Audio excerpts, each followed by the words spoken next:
tarde a quem pode estar assistindo e está, né, na Itália ou na Europa, e bom dia ainda, né, 11h16 no Brasil, os que estão aqui.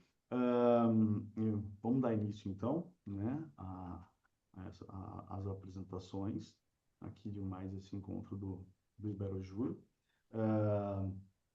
Eu gostaria, né, inicialmente de colocar o que é, né, na verdade, essa sala, né? Ou seja, vamos abordar aqui alguns pontos, são 5 artigos, né, na verdade, e como eu havia dito, né, esse encontro do Iberojur, esse 7º colóquio Ítalo-Brasileiro de Direitos Sociais, diálogos interdisciplinares, né, com a Universidade de Estudo de Milão e também de Parma, né? Estou vendo aqui. E eu gostaria apenas de me apresentar, tá? Meu nome é Marcelo Toffano, eu então, faço parte do programa de pós-graduação e também ministro aula na graduação, né? Sou doutor pela FADISP, São Paulo. As disciplinas que eu dou aula, o nosso programa está todo focado, né, em efetividade do direito de políticas públicas. Essa é uma área que eu trabalho, porém, dando um enfoque em pesquisa empírica e jurimetria, né, e um segundo, como eu estava dizendo ao professor Antônio, uma segunda vertente, que é uma segunda disciplina que eu ministro lá, é a filosofia do direito, são as teorias contemporâneas do direito ligadas tanto a área da inovação e desenvolvimento, com a efetividade do direito só, né? Mas tudo isso ligada, né, a esses pontos. A primeira autora, eu acredito que não esteja presente, né? Segundo a minha listagem aqui, que a... Rapidinho, pessoal. Que é a Ana Paula Andreotti Pegoraro, da Unicamp. Porém, né, na sequência, nós temos a apresentação do professor Antônio Batista Gonçalves, da Pontifícia Universidade Católica de São Paulo, cujo tema são as fintechs e lavagem de dinheiro. Professor, o senhor tem, então, tá? Eu gostaria que o senhor se apresentasse, e a partir de então eu passo, então, a contar aqui 10 minutos, tá? O senhor fazer a apresentação, certo? Muito Bom, obrigado. muito obrigado. Inicialmente, bom dia, boa tarde a todos que nos veem presencialmente diretamente do Congresso e bom dia para quem está aqui no Brasil. Eu vou falar sobre fintechs e o crime organizado. Eu não sei exatamente por quê, mas se tornou o tema do momento, né? Mais pelo crime organizado do que pelas fintechs propriamente dito. E aqui no Brasil, não sei, a nossa audiência, né? A nossa audiência, ela é italiana, mas também temos pessoas de outros locais da Europa. Nós temos um problema acontecendo concomitantemente as questões dos bancos digitais, das fintechs, que é a investigação de um banco privado por possibilidade de fraude e, inclusive, associação criminosa, que é o Banco Master. Isso tem ocupado o noticiário brasileiro desde o final do ano passado, quando o Banco Central decretou a liquidação desse banco.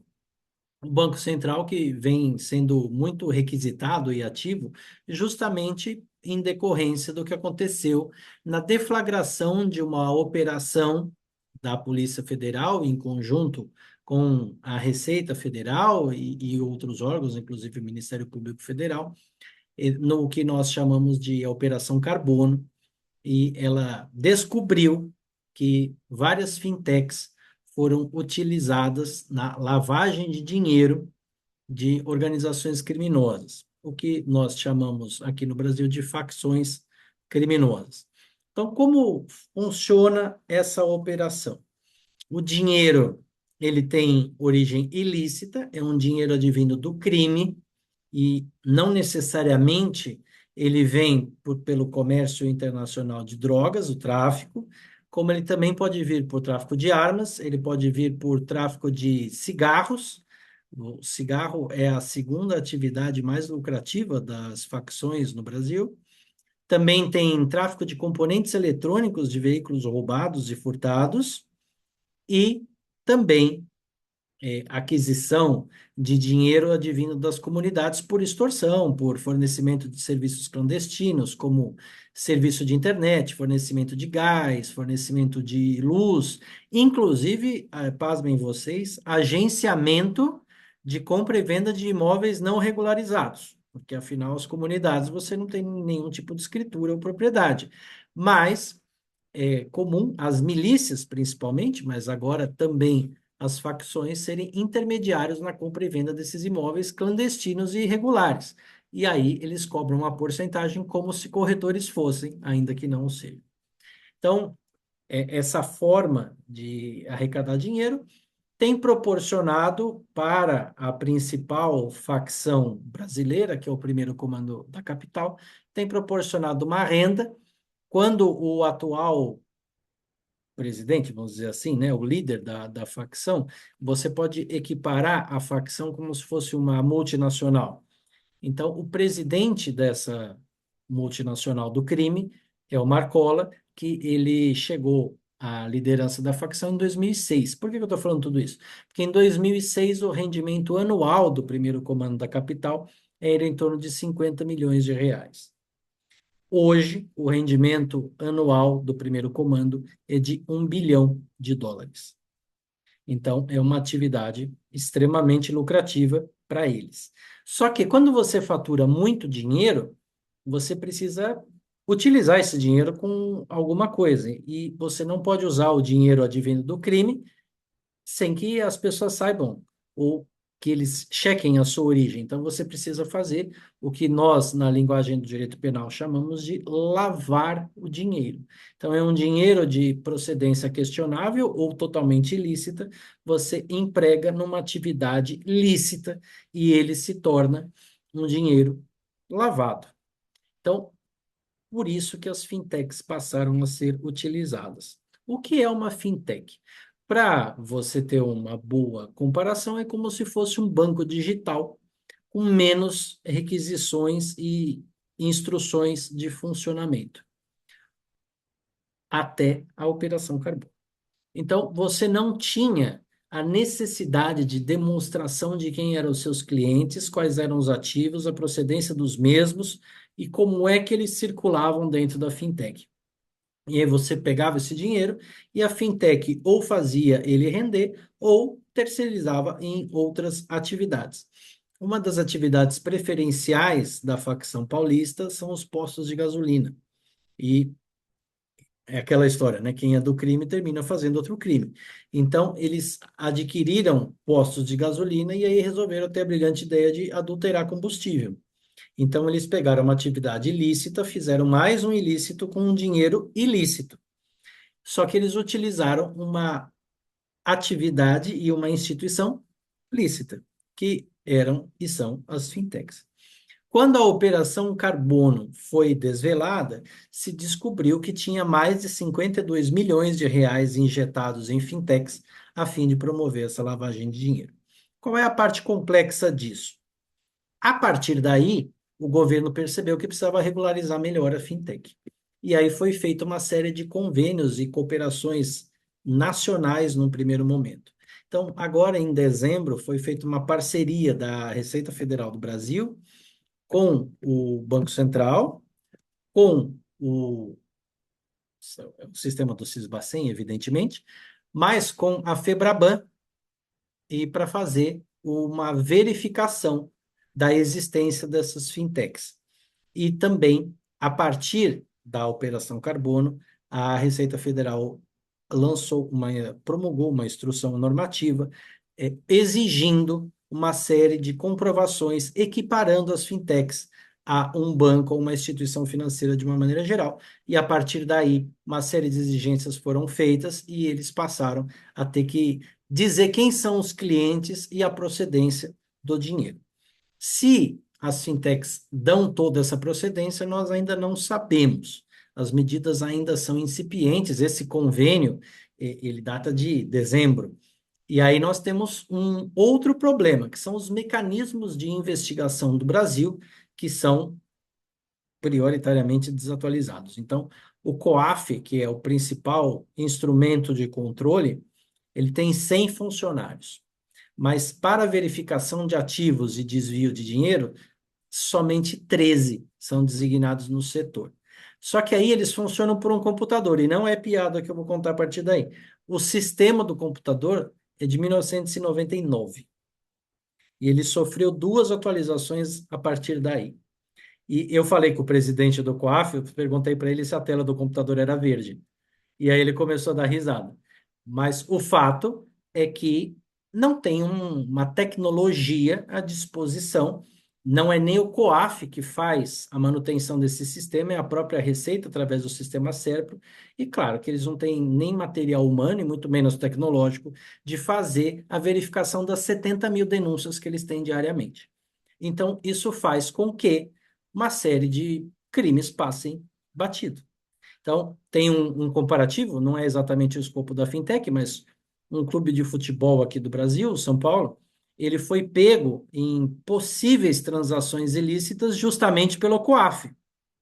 E o COAF identificou que foram feitos uma série de depósitos e transferências abaixo do mínimo, então, em tese, não seriam investigados, mas o volume levantou suspeita e o COAF conseguiu oferecer uma denúncia. O COAF não tem poder de oferecer denúncia a ninguém, mas ele encaminha as autoridades competentes. Então, ele encaminhou a Polícia Federal, que passou a investigar as atividades desse clube e tem descoberto várias coisas. Nas fintechs é a mesma coisa. O que se espera é que a Polícia Federal faça uma monitoração via Receita Federal para que elas não sejam mais instrumento do crime organizado.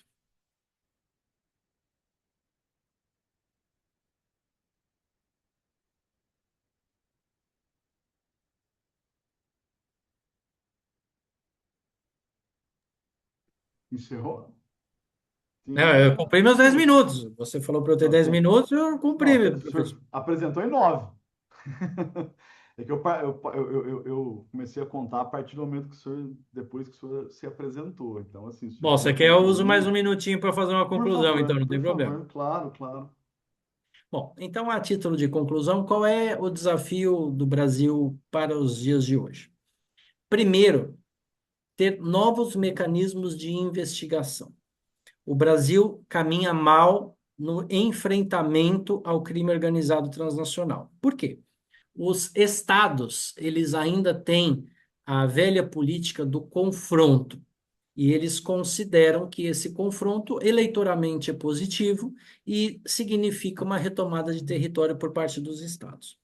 O governo federal, por sua vez, entende que não é esse o caminho, que a solução é uma asfixia financeira para as organizações criminosas, o que faz muito mais sentido quando você pensa que hoje as organizações criminosas são transnacionais, desde que você tenha uma cooperação técnica nacional e internacional. E é aí que o Brasil padece, porque ele não tem instrumentos tecnológicos, seja para ter uma unificação de um banco de dados, para ter uma comunicação inteligente nacional, ou para ter uma cooperação técnica com outras polícias internacionais e mecanismos de controle.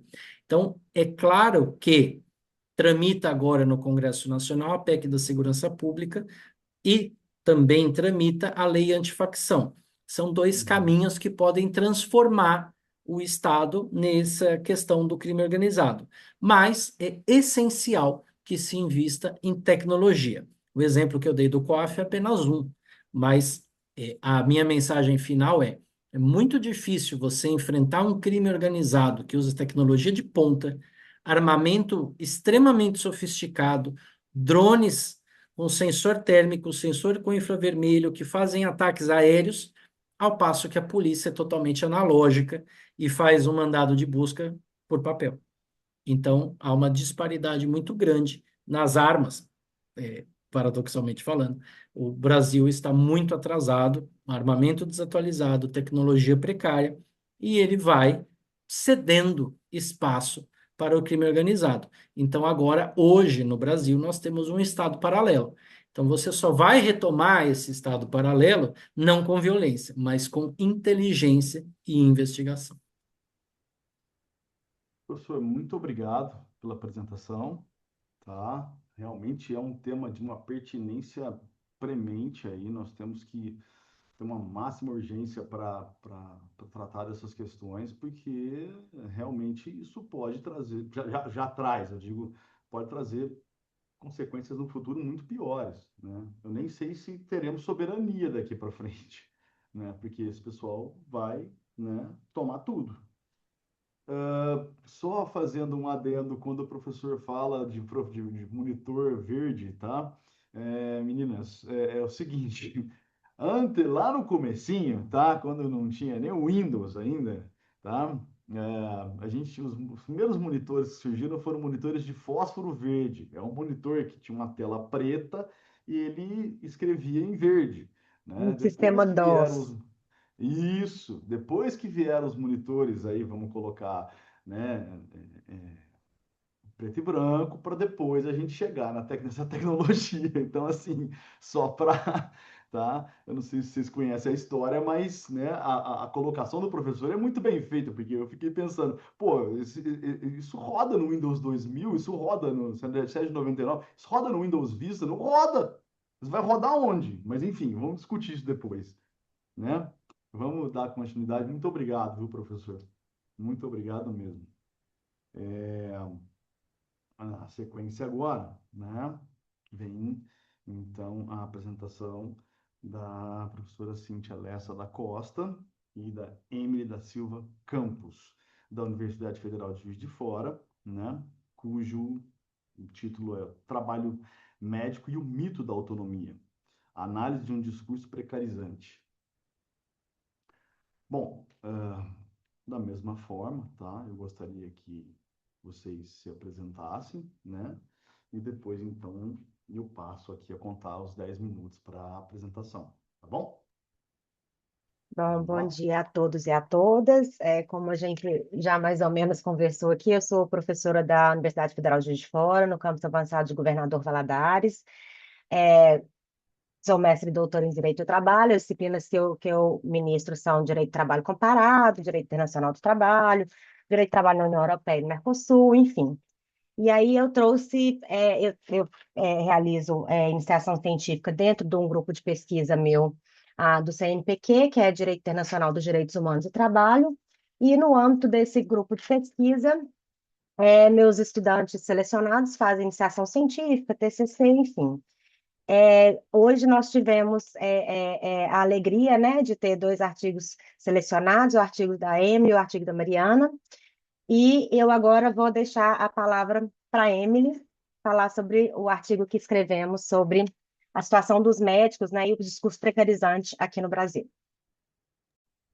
Bom dia aos que estão no Brasil, boa tarde aos que estão em Parma, na Itália. Eu cumprimento todos aqui presentes e, dando um contexto inicialmente para o artigo, ele surge mesmo de uma inquietação da convivência com outros graduandos da medicina da própria universidade. Em diversas conversas com eles surge essa inquietação sobre esse tema, da situação dos médicos, principalmente dos jovens médicos que se formam no Brasil atualmente, da situação em que se dá o trabalho desses profissionais, e aí surge essa necessidade de uma pesquisa sobre esse tema, e uma pesquisa interdisciplinar sobre a orientação da professora Cíntia, como ela já bem disse.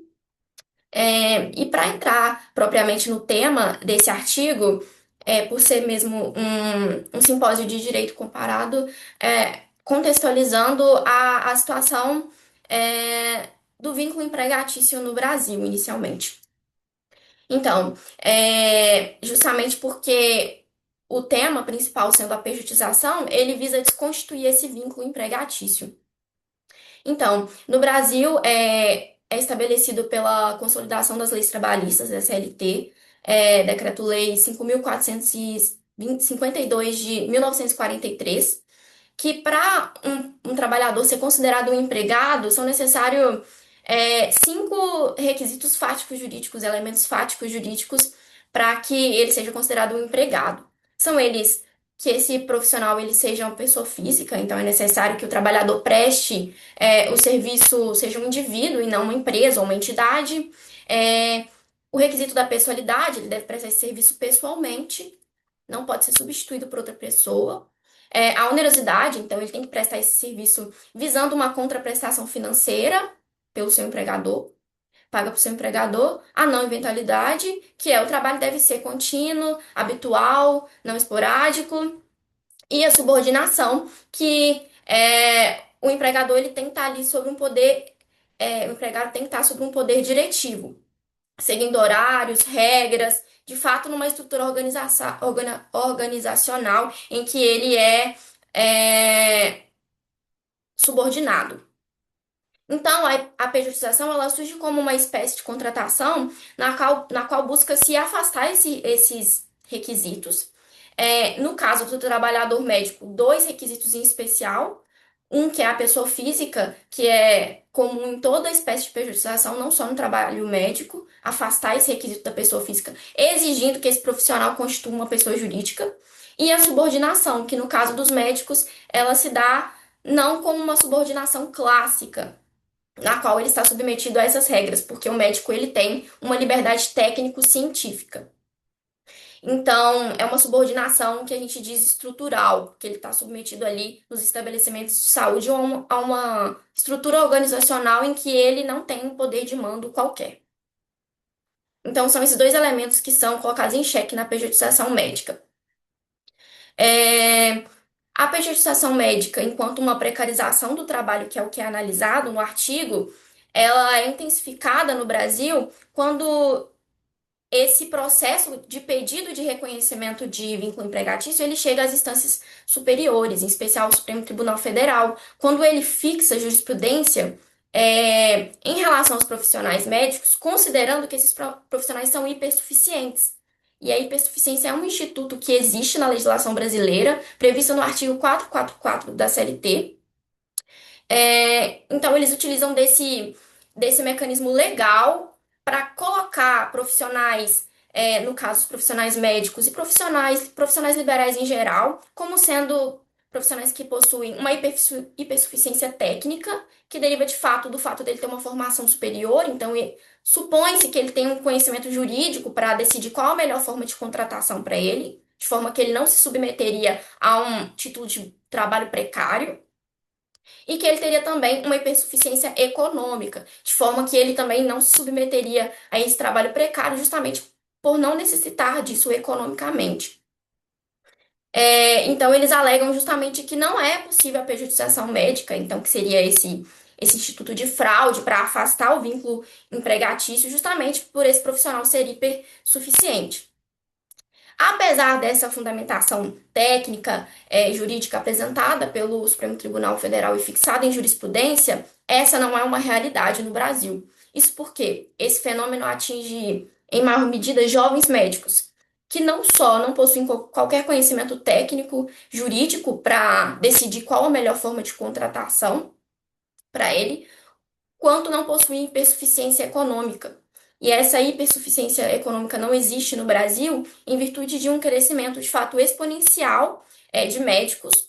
Então, há um grande número de médicos se formando que eles não têm essa possibilidade de negociação de fato com o seu empregador.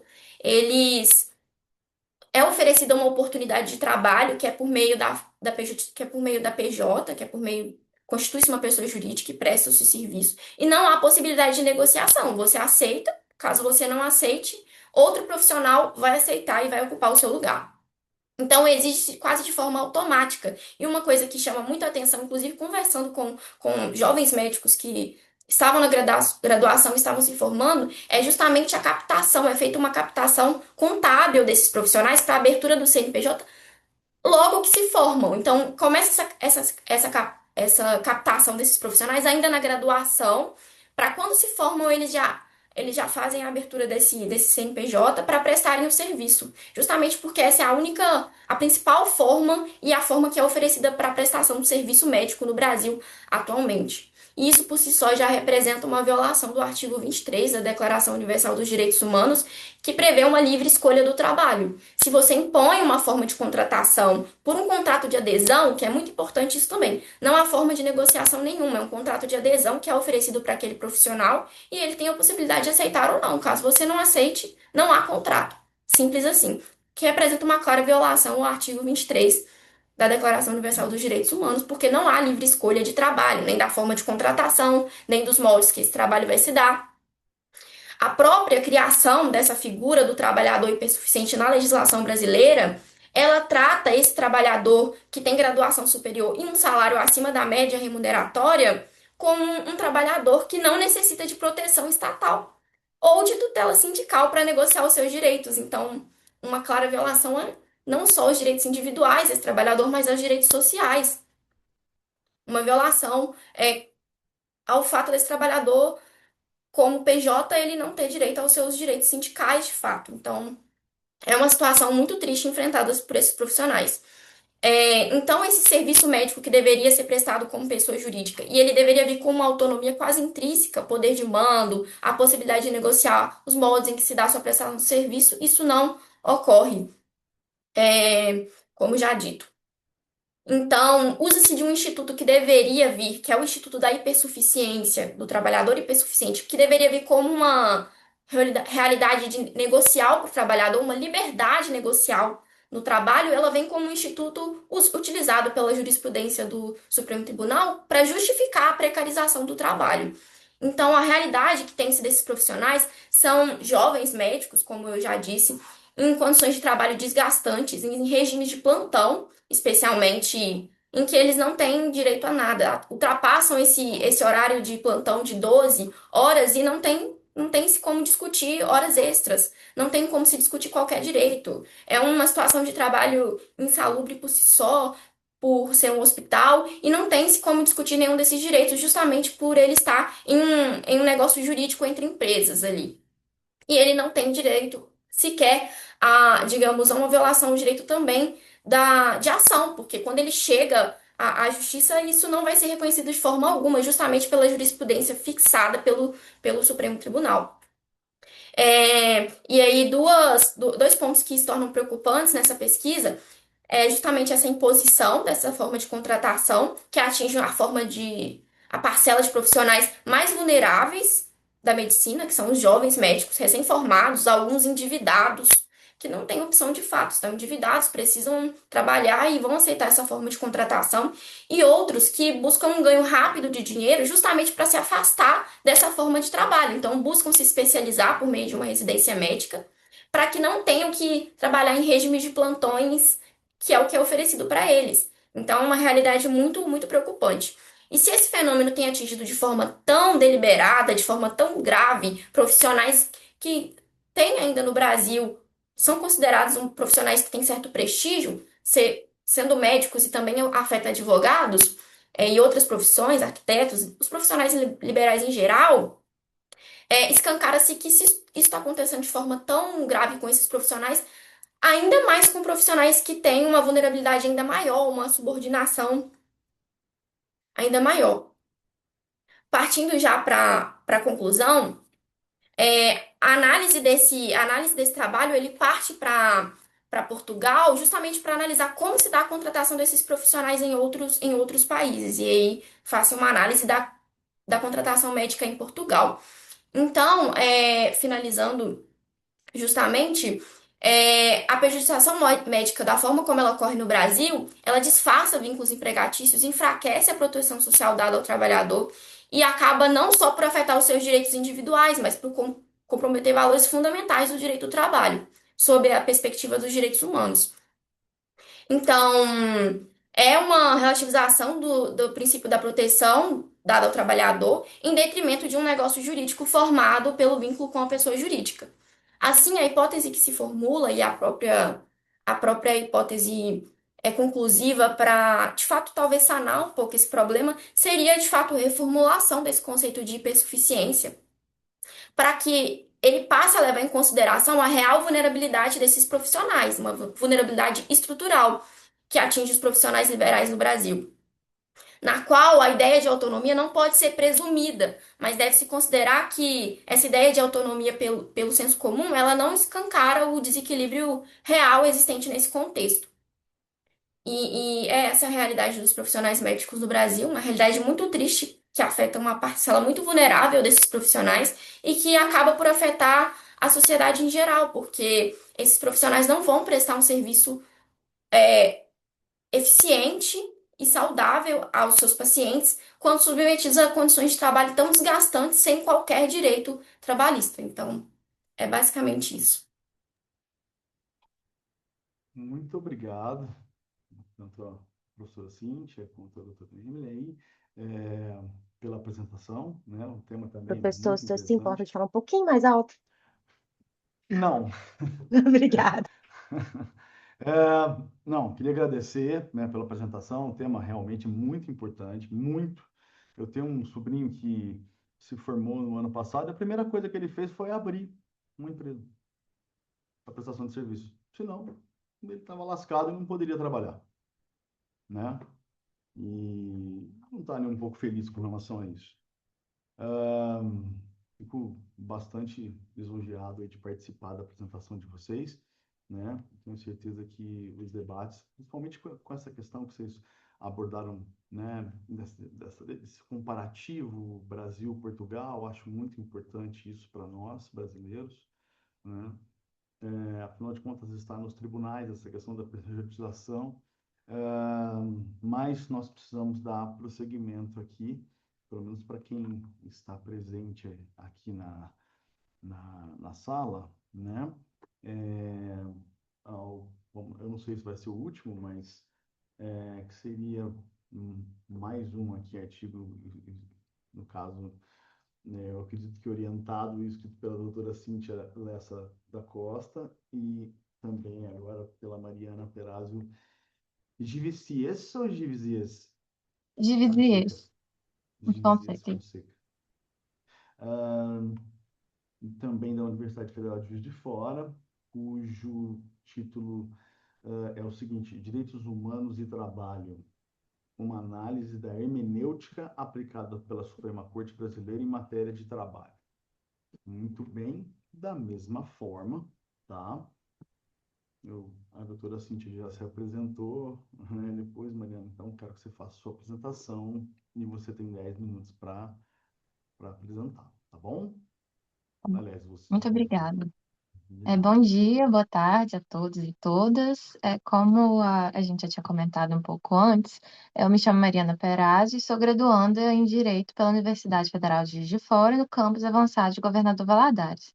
O tópico do meu artigo, a gente vai tratar um pouco sobre a análise hermenêutica aplicada pelo Supremo Tribunal Federal ao direito dos trabalhadores sobre um viés do direito internacional dos direitos humanos.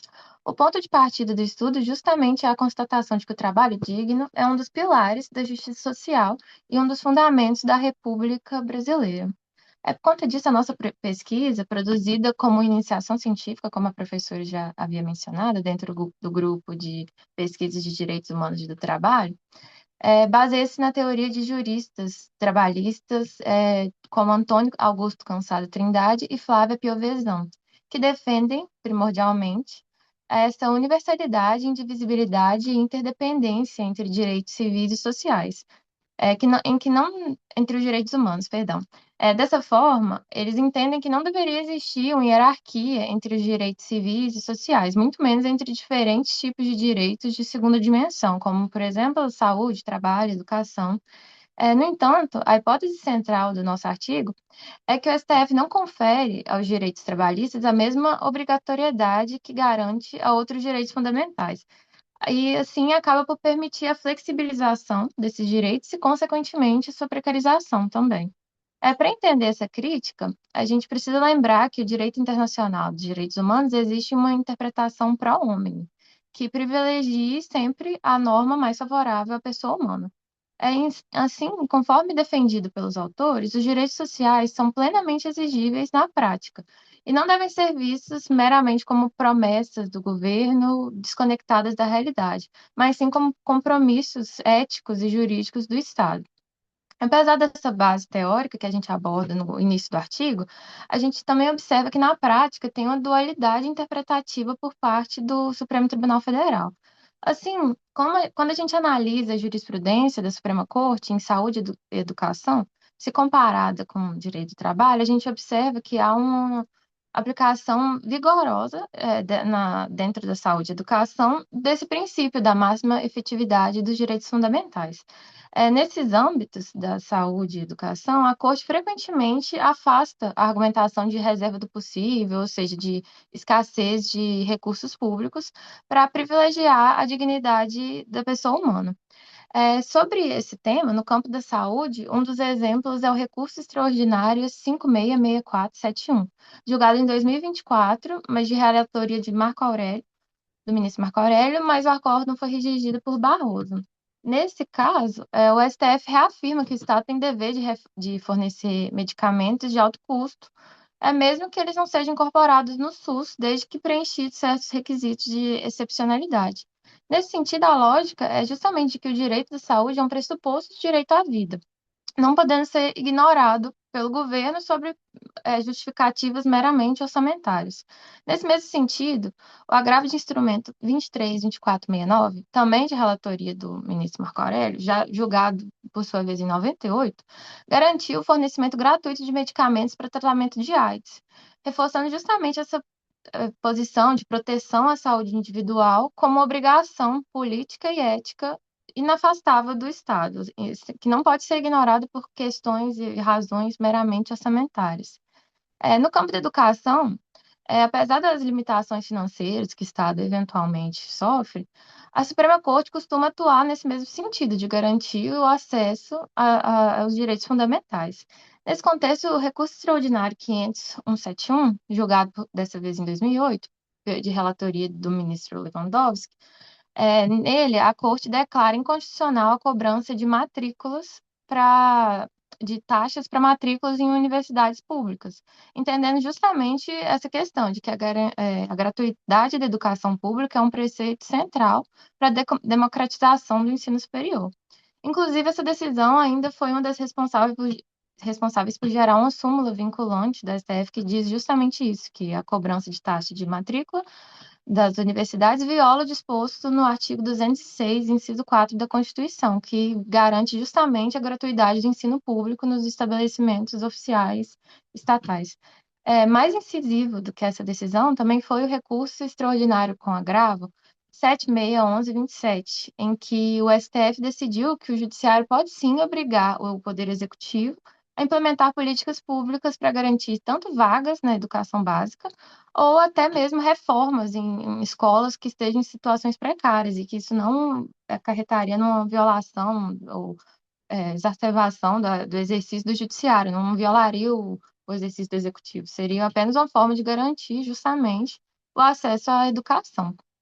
Com isso, a gente vê que nessas decisões de saúde e educação, o tribunal assume um papel realmente garantidor, aplicando uma interpretação, uma hermenêutica que expande a proteção social e limita a discricionariedade do Estado quando os direitos básicos estão em riscos. Mas, por sua vez, em contrapartida, quando o tema é o direito do trabalho, essa balança hermenêutica do STF parece sempre pender para o lado oposto, priorizando uma lógica de mercado e de livre iniciativa. Assim, quando o assunto é trabalho, o tribunal frequentemente valida normas que reduzem o patamar de proteção do trabalhador, é, levando a uma interpretação que os autores descrevem como uma hermenêutica pró-mercado. Nesse sentido, a gente fez o levantamento das decisões, igual foi feito no âmbito do direito da saúde, da educação, analisando as decisões, então, do direito do trabalho, o ADPF 324 basicamente permitiu a terceirização irrestrita, porque nessa decisão o STF considera lícita essa terceirização em todas as etapas de produção, inclusive nas atividades fins da empresa, com argumentos justamente de eficiência econômica e de liberdade da organização empresarial. No entanto, de senso comum que vários estudos apontam justamente que essa decisão ignora uma realidade histórica de terceirização dessa terceirização como um vetor para a precarização, que acarreta geralmente na redução de salários e até mesmo em acidentes de trabalho, é, que prejudica diretamente o trabalhador, naturalmente. Além disso, o recurso extraordinário com agravo 11.21.633, a Suprema Corte ela fixa a possibilidade de prevalência do negociado sobre o legislado, o que, novamente, fragiliza as garantias fundamentais dos trabalhadores. Isso porque, na decisão, o tribunal ele valida as convenções e acordos coletivos que reduzem direitos previstos em lei, mesmo sem a necessária vantagens compensatórias para o trabalhador, ou seja, o trabalhador apenas perde e o Supremo Tribunal simplesmente age como se isso fosse equiparado, um trabalhador discutir com a empresa e aceitar a argumentação da empresa como se ele tivesse autonomia plena para isso e não estivesse sendo de uma forma coagido, já que precisa do trabalho para sobreviver na sociedade atual. Então, a gente vê que isso inverte justamente a lógica de proteção que o direito do trabalho necessariamente deveria ter, permitindo assim que essa suposta autonomia da vontade do trabalhador prevalecesse, a autonomia de vontade das partes, de acordo entre as partes, prevalecesse sobre o patamar civilizatório mínimo estabelecido pelo legislador, que era o que essencialmente deveria ser respeitado pelas partes, assim, não só dentro do direito do trabalho, mas dentro de diversos outros âmbitos da nossa sociedade, né? Então, assim, nessas relações de trabalho que as partes são consideravelmente desiguais, a hipossuficiência sempre pende para o lado do trabalhador. E acaba que os seus direitos basilares e esse patamar mínimo é ignorado justamente, é, é ignorado pelas empresas e o STF corrobora com isso, permite que isso aconteça. Além disso, na ação direta de inconstitucionalidade 5794, que é um outro exemplo, o tribunal também permite enfraquecimento dos sindicatos porque ele julgou, ao julgar a reforma trabalhista, confirmou a obrigatoriedade do fim da contribuição sindical.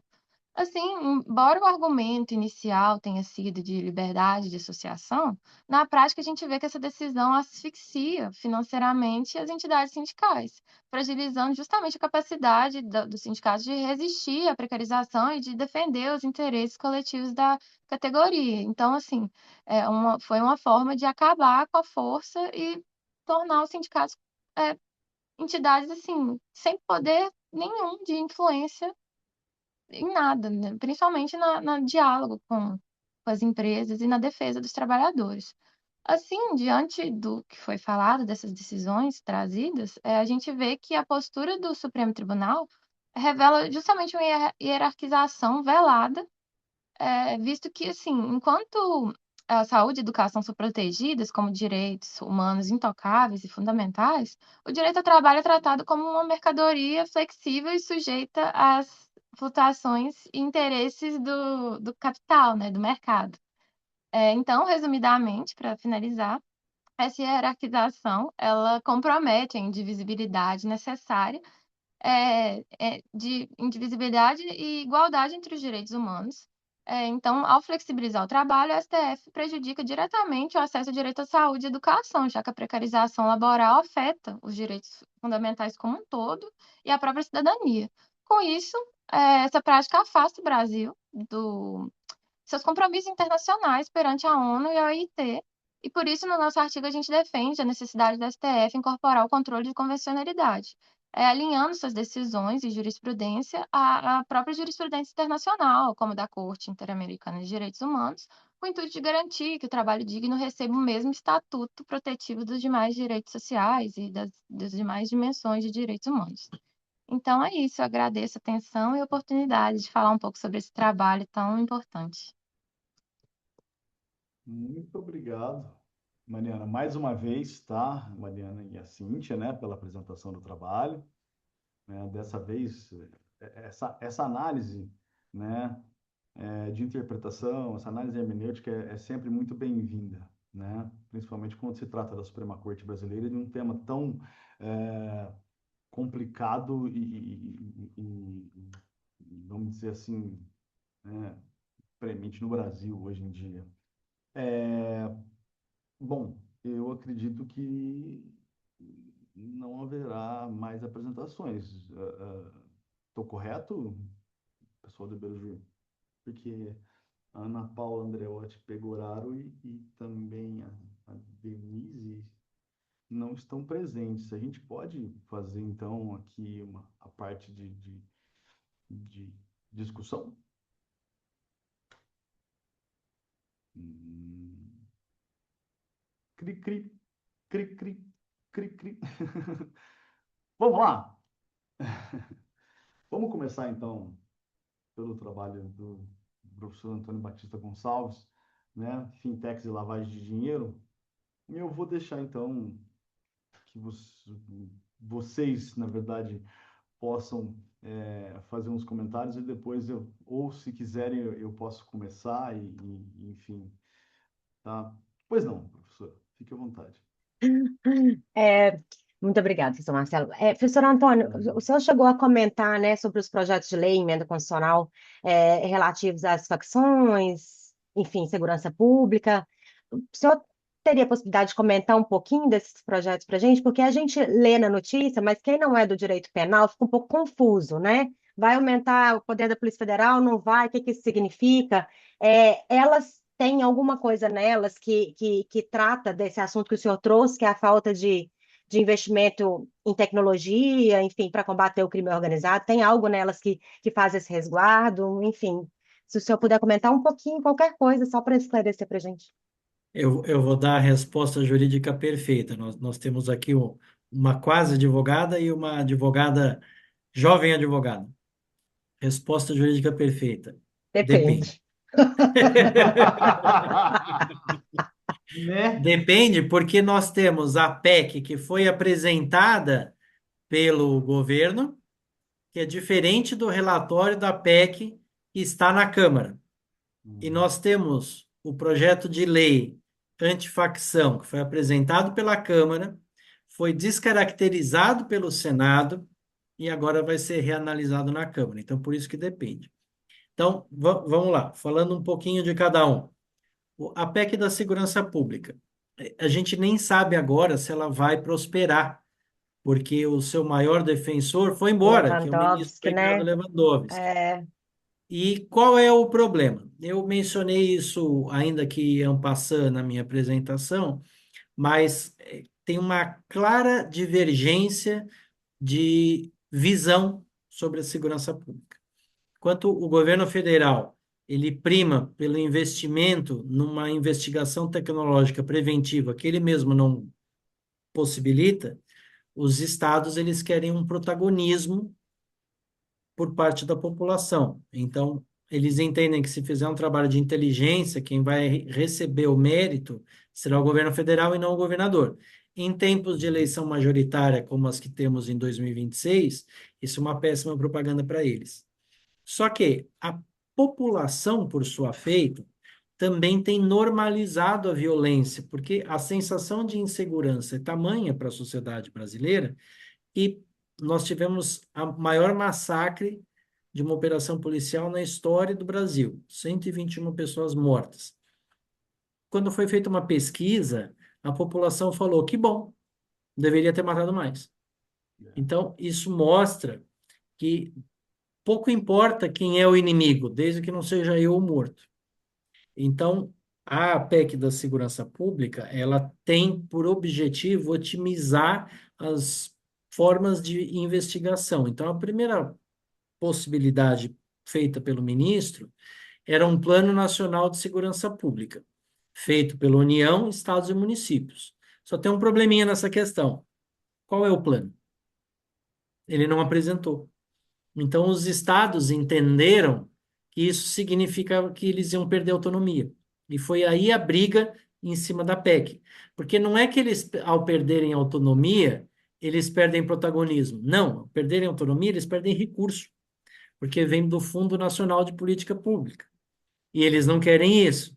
Então, eles não querem aprovar a PEC com medo de que eles percam o recurso. E não é exatamente esse o ponto. Só que isso não é esclarecido. Por quê? Porque não tem um Plano Nacional de Segurança Pública. Por que que não tem? Não sei explicar. O ministro nunca disse. Eu já perguntei para o ministro, inclusive, e ele disse: vamos elaborar um tempo propício. Resposta típica de Ah, quem não muito tem um plano. bom. Aí, o que ele propõe num plano que não existe? A unificação da polícia, e isso eu acho muito positivo.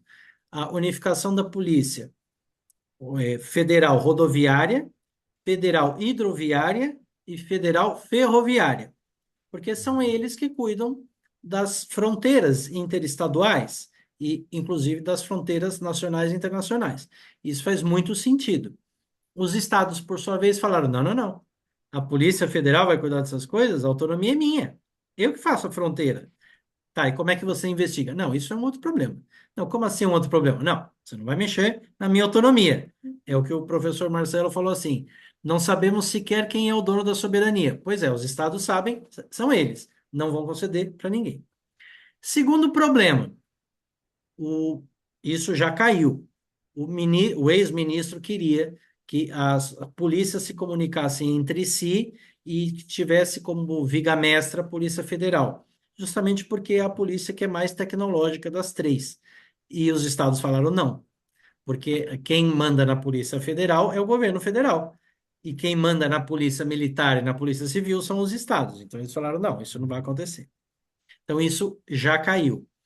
O que que os estados fizeram de modificação? Eles determinaram que o dinheiro vindo do fundo ia ser repartido entre União e estados, e não ia nada para a Polícia Federal. Então, a reclamação do governo federal é que a Polícia Federal vai ficar sucateada, porque ela não tem recursos. E aí entra o projeto de lei antifacção. Projeto de lei antifacção da Câmara, uma aberração completa.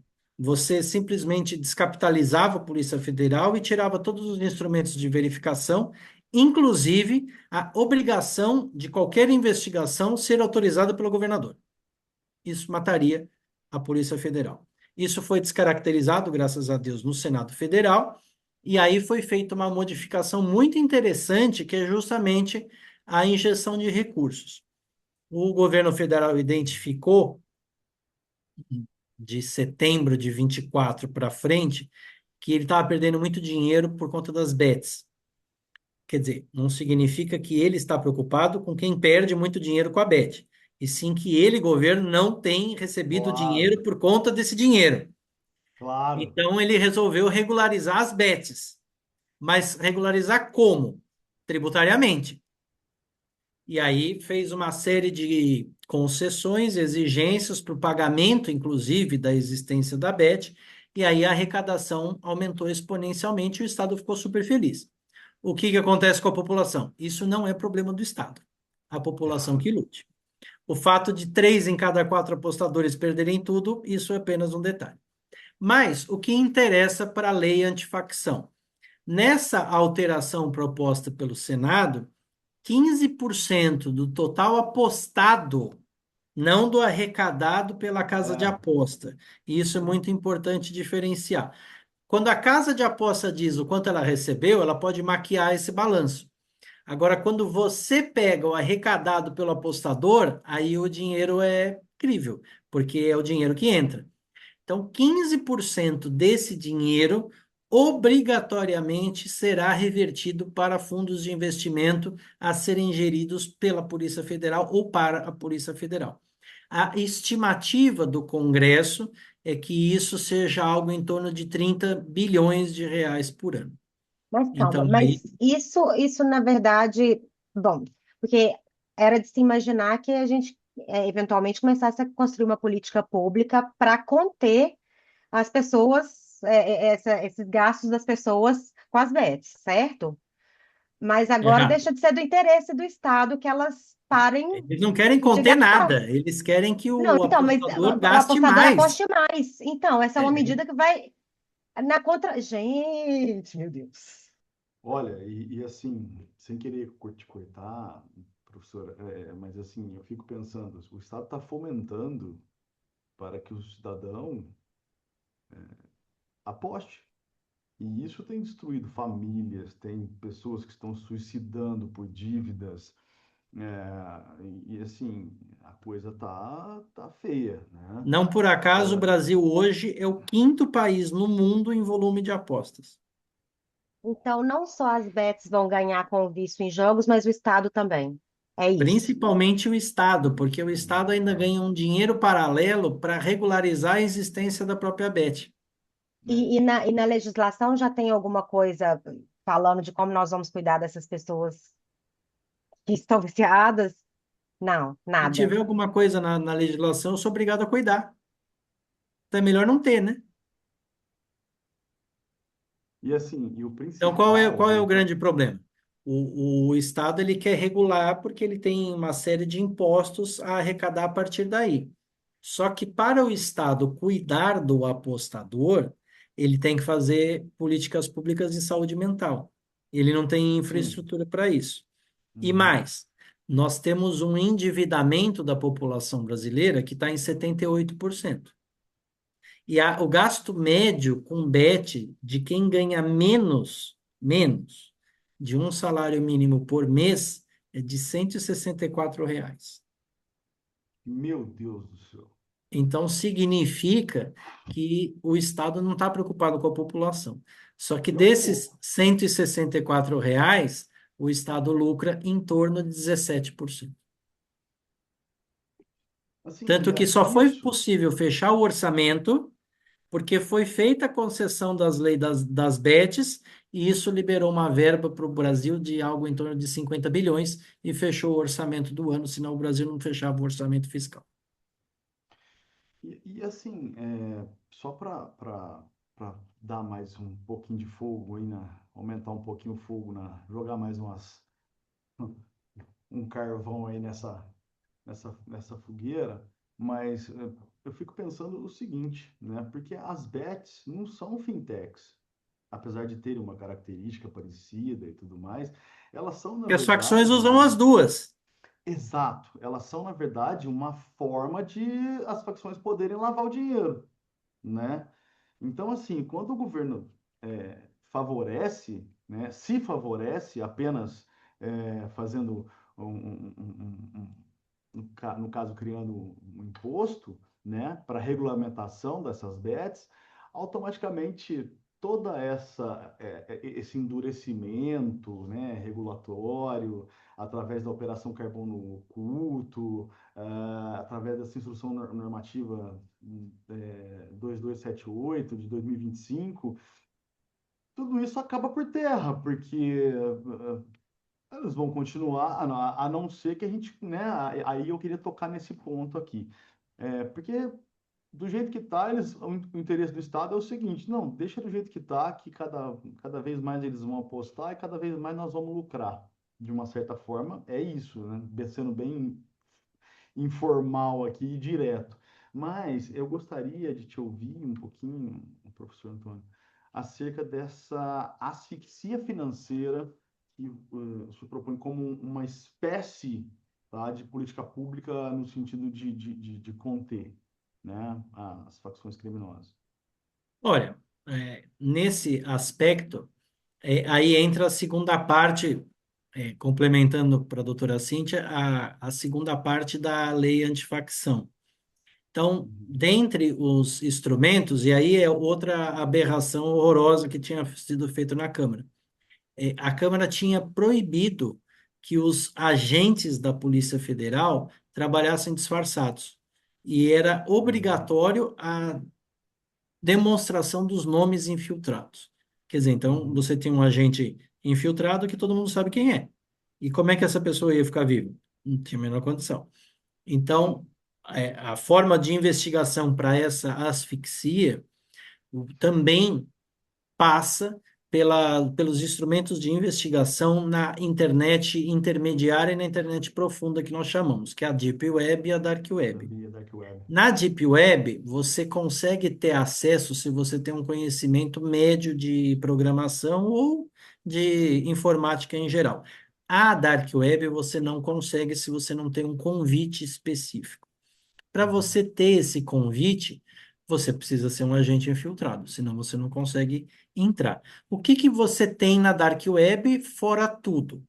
Na parte ilícita, que predomina em 60% das atividades, você tem tráfico de drogas, pessoas, órgãos e venda de partes humanas ao vivo via leilão.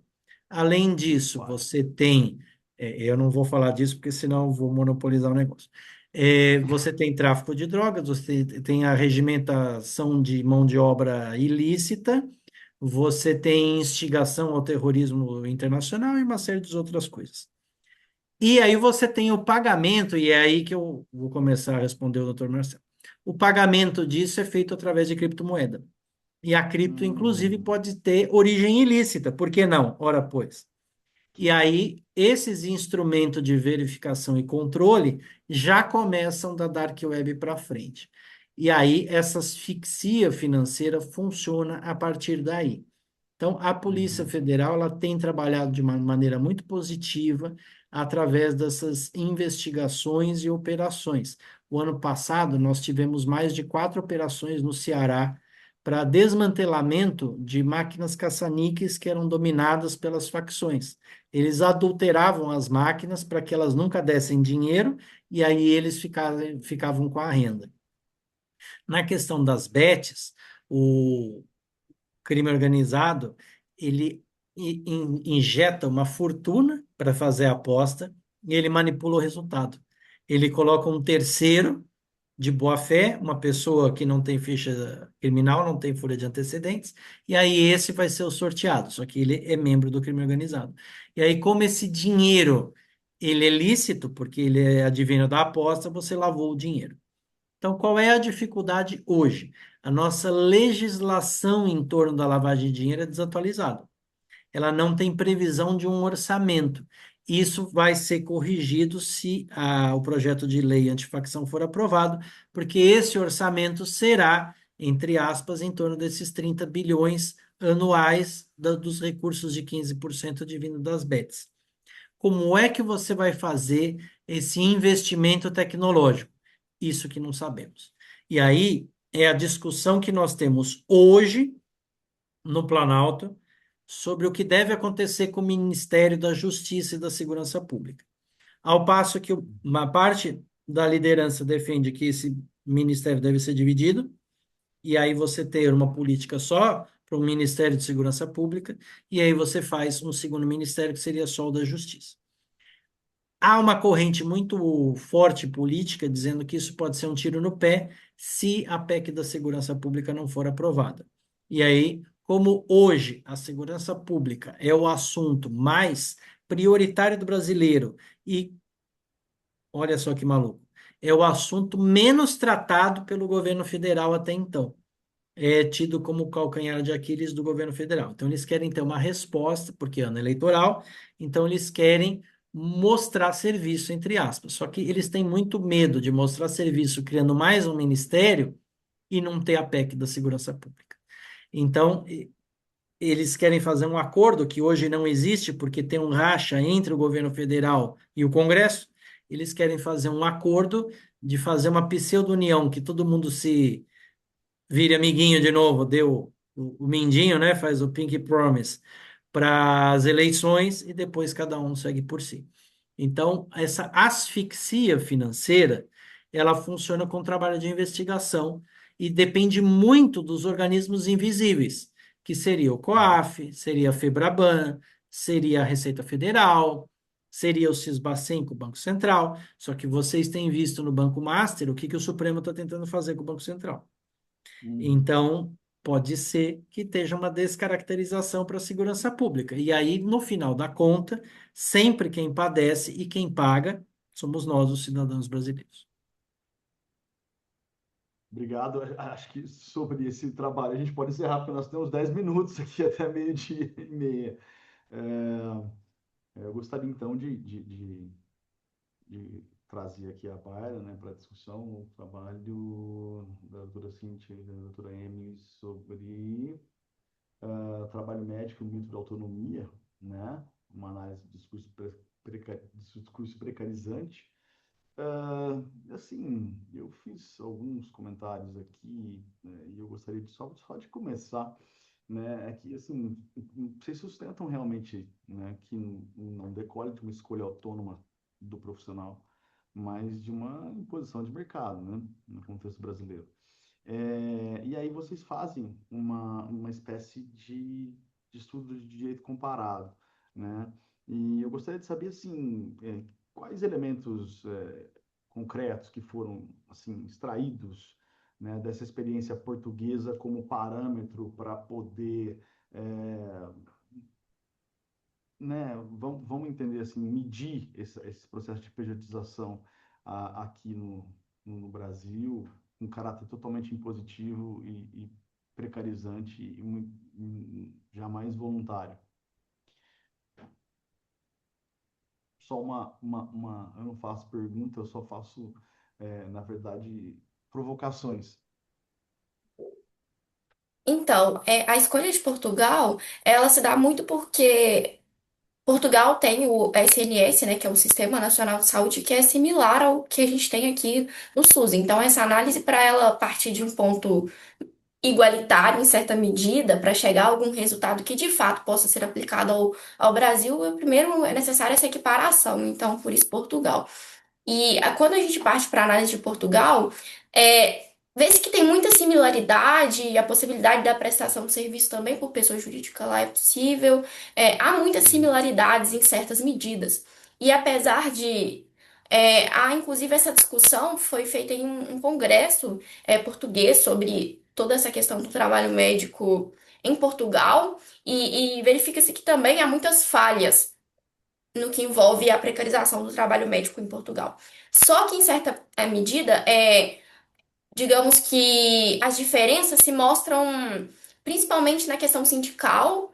O sindicato lá médico é muito mais forte, muito mais atuante, consegue ter um plano de trabalho muito mais, de fato, que atinge de fato esses profissionais e modifica algumas coisas nos cenários desses profissionais, enquanto no Brasil é muito mais complicado, não há espaço, não há discussão sobre esse assunto. Tanto é que no Brasil os sindicatos eles lutam pelo mínimo, que é receber a remuneração. Porque há a retenção de honorários médicos no Brasil também, que é um problema muito grande. Essas instituições hospitalares, elas retêm esses valores que são devidos a esses profissionais, e quando eles vão à justiça buscar esses valores, eles se veem numa situação de um processo civil comum. Não há ali nem sequer discussão sobre ser uma remuneração para manutenção alimentícia, por exemplo. A discussão ela fica muito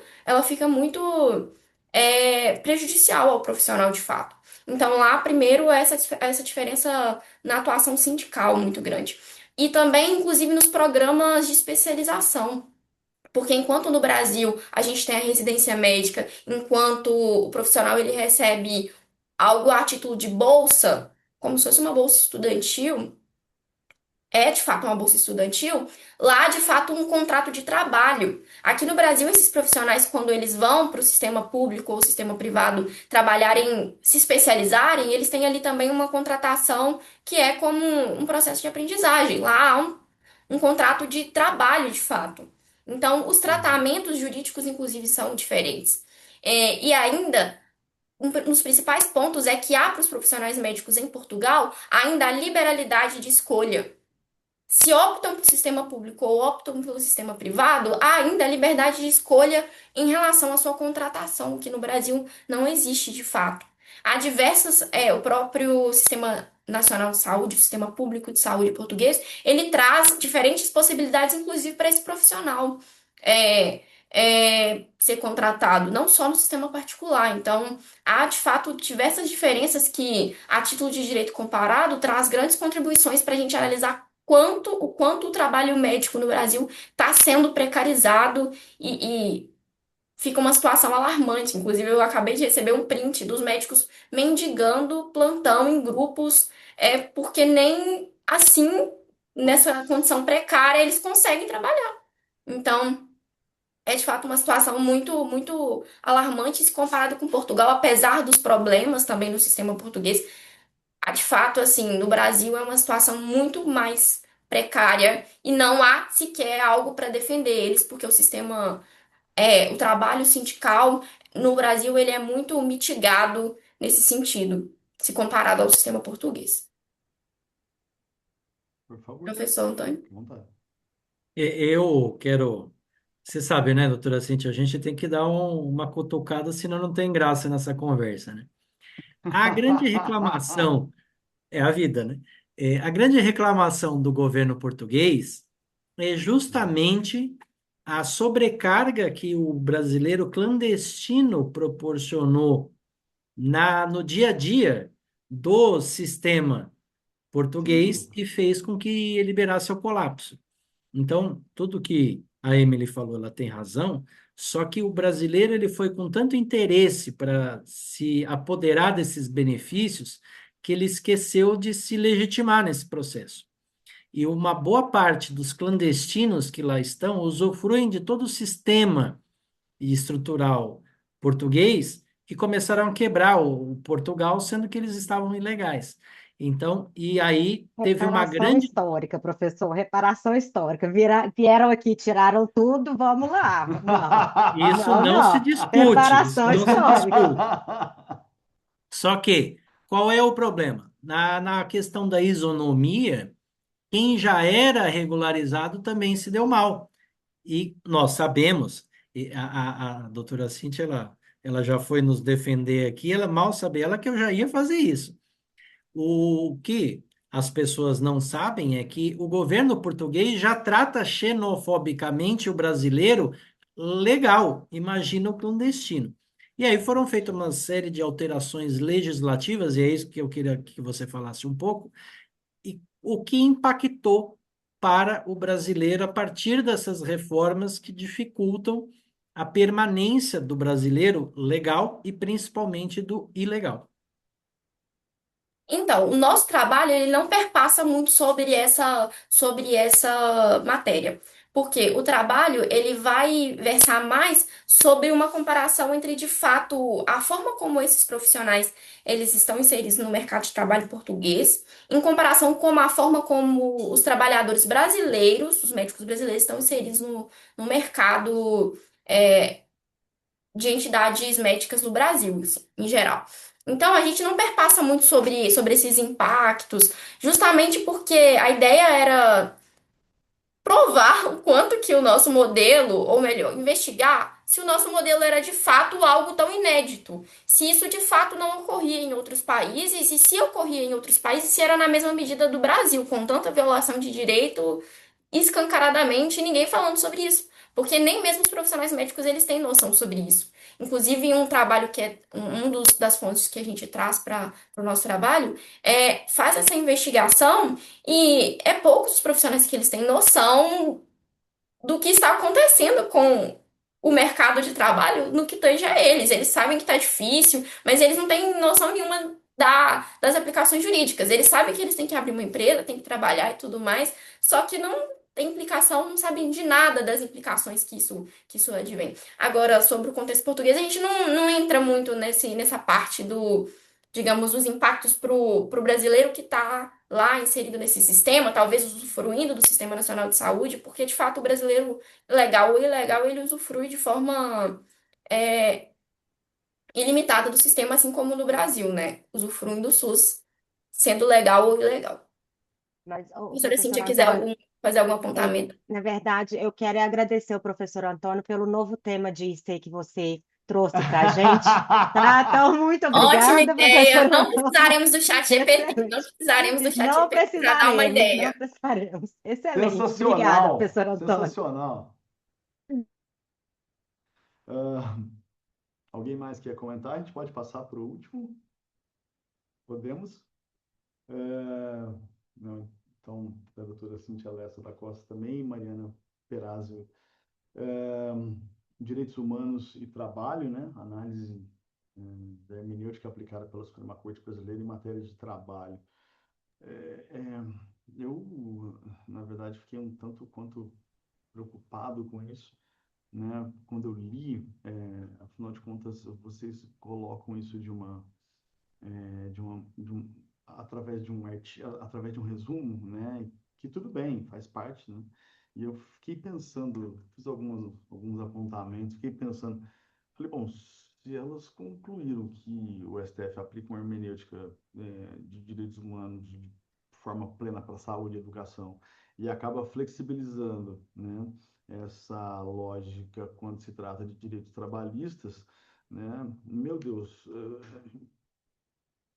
todo esse processo que vocês avaliaram, né, por exemplo, eu sei que vocês colocaram isso na explicação, mas eu gostaria de entender um pouquinho melhor. Tipo, quais foram os critérios hermenêuticos concretos? Princípios, técnicas interpretativas, padrões decisórios, sei lá, algo nesse sentido.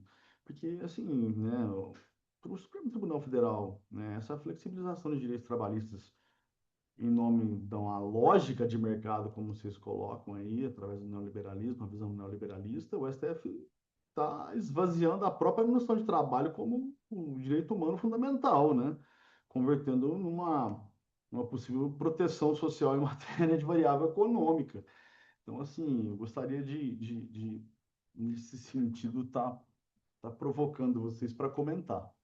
Antes da Mariana te responder, eu queria só para exemplificar, tem uma decisão do STF no meio da pandemia em que o ministro Alexandre de Moraes fala com todas as letras que o trabalhador tem que entender que em momento de crise ele tem que colaborar com o empregador. E por isso, em momentos de crise, o artigo 7º pode ser flexibilizado. Agora, você veja, essa frase de dizer que um artigo de direito fundamental pode ser flexibilizado em fase de crise, isso por si só já ataca toda a teoria dos direitos humanos. Não tem mais o que se discutir, porque os direitos fundamentais e os direitos humanos foram assim fixados justamente para que eles fossem inflexíveis em momento de crise, principalmente em momento de crise.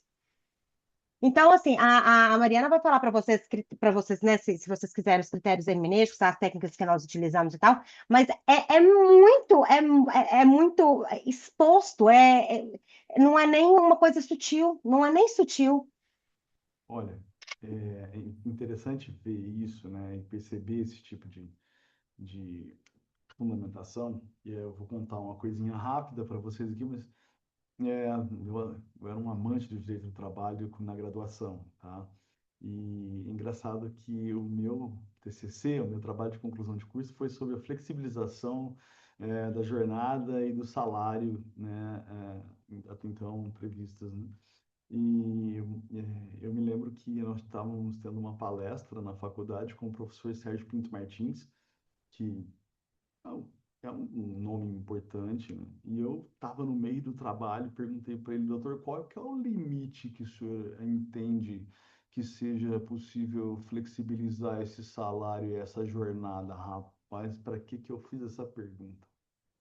Ele se embolou todo, virou, sabe, dali para frente ele se sentiu completamente desconfortável. Eu acho que ele não estava esperando um negócio assim, e não era da minha, né, não tinha essa, pô, era um menino, não estava querendo confrontar juiz de jeito nenhum. Mas ele se perdeu completamente, pessoal, completamente. Agora, se tratando de direitos humanos, como vocês estão falando, pelo amor de Deus, né? Mas vamos lá, Mariana, desculpa eu contar essa historinha, mas eu acho que fazia parte. Não, sem problema. Ótimo. Não, porque isso ilustra bem, É, assim, o discurso em torno do direito do trabalho como direito fundamental, e quando você vai colocar isso em miúdos, o que que isso realmente significa? O que que significa tratar direitos trabalhistas como direitos humanos? O que que isso significa? E é essa a Uhum, questão central da nossa pesquisa e o que nos orientou em termos de hermenêutica. uhum. uhum, Eu acho que assim, o que motivou mais uhum. a pesquisa e Ah, gerou tanto interesse na gente é a nossa rotina, né? O dia a dia que a gente vê como que essas decisões e, por exemplo, a validação da própria reforma trabalhista afeta todos os trabalhadores, nós inclusos, né, muitas vezes. Então, assim, sem dúvida. a busca aí é para tentar, tipo, evidenciar algo que já está meio que claro, trazendo, por exemplo, nesse caso, a gente fez o levantamento jurisprudencial. Então, assim, eu busquei jurisprudências desde 88 da Constituição Uau! até atualmente. Então, assim, a gente decidiu escolher uma de cada década, então de 88 para 98, e depois delas já levantadas, eu fiz uma filtragem das que seriam mais interessantes a serem mencionadas no artigo, justamente, assim, pela questão de relevância social. Então, por exemplo, na saúde, essa questão da garantia de medicamentos da AIDS é algo que foi bastante relevante na sociedade. E também na Uhum. educação, a questão de, assim, impossibilitar a cobrança de matrícula, que são temas que de tempos em tempos surge, assim, né, em discussão na Vaga em sociedade. creche. Então, assim, esses assuntos polêmicos, que é o que geralmente envolve mais a gente, prende mais nossa atenção, a gente escolheu essas decisões justamente por causa disso, e depois para comparar com as decisões justamente do direito do trabalho, para ver que, assim, sendo momentos de crise, sendo assuntos polêmicos, o STF, ele, na saúde e educação, ele não nem cogita abrir mão dessas garantias, entendeu? Então, assim, não chega a ser uma questão, assim, muitas vezes, nossa, vai negar um acesso a um remédio? Não, porque o direito à vida é mais importante e tudo mais. Agora, já no direito do Uhum. trabalho é como se fosse assim, uma coisa realmente, não é como se fosse um direito fundamental, é como se fosse É secundário, né? plenamente assim, relativizado. Não é tão É um importante direito para eles, acessório. isso fica muito claro, É é um um direito direito social. acessório, exatamente. E aí, então, a gente vê, por exemplo, utilização do princípio da máxima efetividade, do indúbio pro homine, dentro das discussões de saúde e educação, e essas frases nem passam perto de discussões Sim, trabalhistas. Para discussões trabalhistas, você vê livre iniciativa o tempo inteiro. sim, Você não vê indúbio pro É. homine, as máximas do direito dos direitos humanos, você não vê elas serem sequer trazidas para dentro das decisões em matéria sim. trabalhista. É Porque a sempre uma matéria Não, questão isso de é uma trabalhista, visão relação. ela neoliberal. não é considerada como um direito social, que é um grande erro. Sim, Não, na verdade, né, o artigo 7º está lá, dos direitos sociais, né, que está dentro do título dos direitos fundamentais e tudo mais, mas o próprio ministro guardião da Constituição disse que este artigo ele pode ser flexibilizado em tempos de crise. E antes dele, Gilmar Mendes já havia dito que podia alterar o artigo 7º, no caso da prescrição do Rurícola, podia alterar porque aquilo ali não era direito, aquilo não era cláusula pétrea. Artigo 7º não é cláusula pétrea. Gente, quando você fala isso, você está declarando que não é direito humano. uhum. E eles ignoram, inclusive, que assim, os direitos humanos eles são sempre interligados. Então, assim, não adianta garantir, por Violou o exemplo, o direito direito à vida, trabalhista, violou o direito à saúde, violou o direito viola trabalhista, tudo. violou o direito à liberdade individual. Eles são interligados. É isso que é a teoria dos direitos humanos, ou não É, é? E no final da conta, tudo Claro. isso viola a dignidade da pessoa humana, que é um preceito Sim, fundamental. que é o, né? Que é o meta-princípio que e rege tudo, né? não convém a eles Perfeito. justamente priorizar o direito do trabalho, porque é preferível pensar na lógica do mercado, porque vai quebrar os empregadores, não dá para ser empresário. No Brasil, esse tipo de frase que a É gente o vê famoso rolando, indúbio não é tão. pró-empresa. Isso, Indúbio É, para a empresa, exatamente. né? justamente. É aquele pensamento, né? Não vamos quebrar, não vamos, né? Como é que é? Matar a galinha dos ovos de ouro, senão as Sim. pessoas não É, vão ter é. emprego, Mas pode né? acabar com a vida de quem faz as galinhas ter os Então, ovos de ouro. então, Porque Mas quem aí depois você mantém as faz uma empresas vivas. indenização para ele, tá tudo certo e a vida segue, porque é, não Então, foi afetado. Afinal, o direito não é a férias, o direito é a indenização. Que isso? Todo mundo quer dinheiro. Nós estamos numa sociedade capitalista. Eu não quero férias, eu não quero descanso, eu não quero tempo com a família, eu quero qualidade de dinheiro, vida. né? Tem que E aumentar aí o de você PIB. se não quiser Vamos dinheiro. aumentar o PIB. É, É, é. não, e Mas, gente, assim, muito obrigada depois do pelas que perguntas, vocês me tá? Pela acabaram discussão.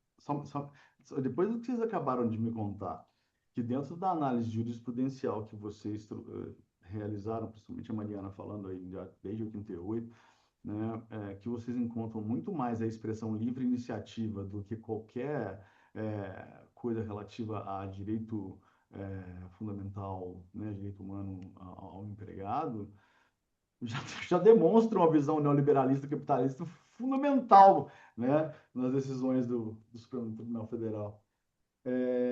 Emily, você queria falar? Você está com a mão A pesquisa levantada. jurisprudencial que foi feita no trabalho sobre os médicos também só se encontra livre iniciativa. Não tem nada além disso.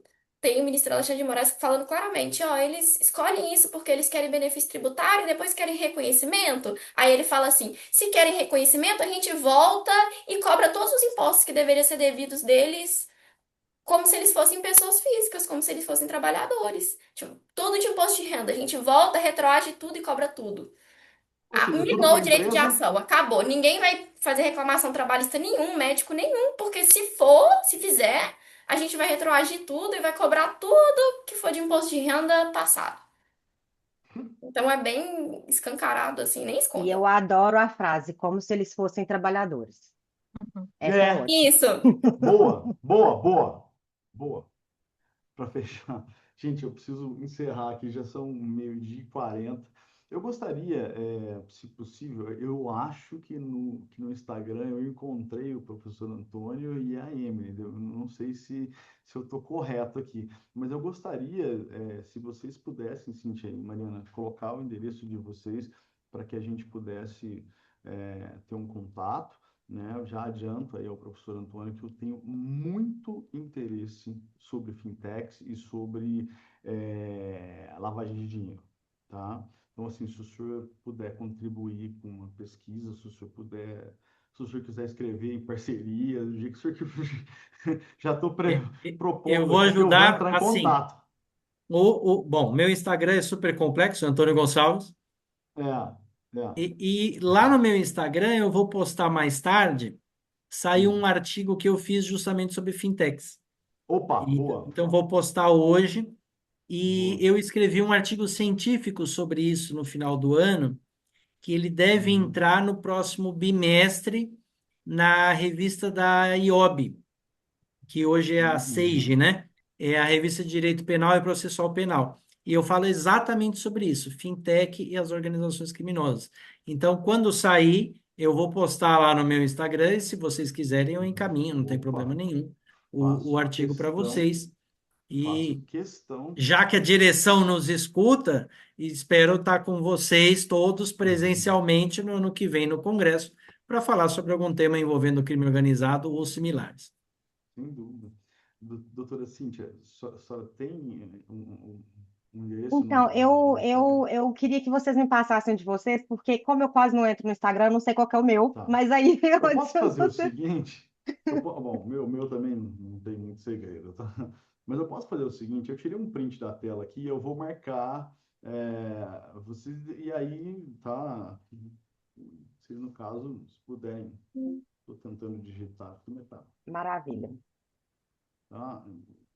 Não tem como errar, tá? O meu é, Marcelo Toffoli, tá? Não Uhum. tem como errar. Então, vamos, né, Encerra. finalizando os trabalhos, eu só tenho a agradecer, né, a todos e todas vocês. Foi muito importante para mim aqui, pela primeira vez. Gostei demais do que vocês escreveram, da forma como argumentaram, né? E a gente precisa trocar figurinha a partir de agora, tá certo? Muito obrigado e declaro então encerrados os trabalhos. Até breve, Querido Júlio, pessoal. Foi um prazer. Muito Muito até. obrigada. Prazer obrigada. foi meu, foi Tá bem, ótimo. gente. Foi um Obrigado. prazer, viu? Obrigada. Tchau, tchau. Tchau.